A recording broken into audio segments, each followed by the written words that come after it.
Brothers and sisters, for the fifth Sunday of Lent, we aren't given a parable.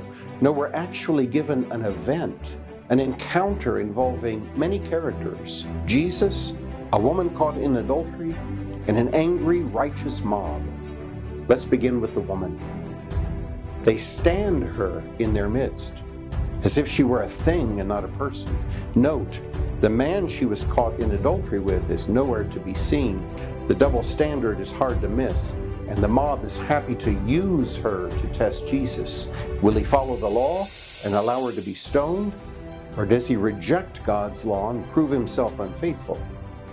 Actually, they're not only willing to use the woman for their own ends, they're equally happy to use the law itself if it helps them to trap Jesus. Bottom line, the angry mob is happy to use religion for their evil ends, and thus they reveal themselves far less virtuous than they may want to appear. But how does Jesus respond? He kneels down and starts writing in the dust.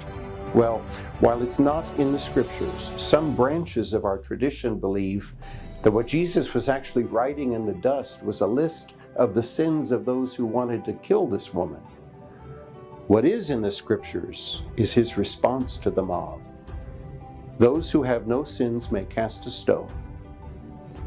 There's something both powerful and yet eminently humble in those few words. Words that reset their focus on themselves, where it should have been all along, and then giving them a little time in silence to ponder.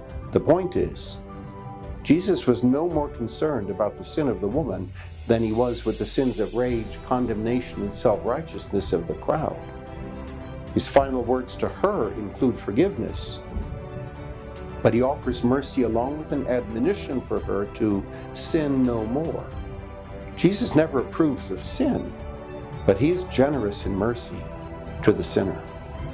His words to the crowd are no less authentic, letting them slip away quietly off the hook, but admonish to think about their own lives and their own need for mercy. How brilliant of Jesus once again.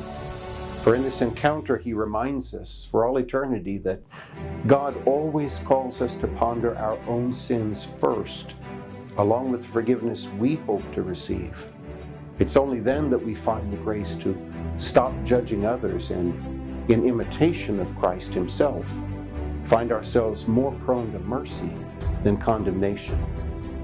I suppose if I had to summarize the encounter with all these people, it would simply be to say, is there anything more godlike than mercy?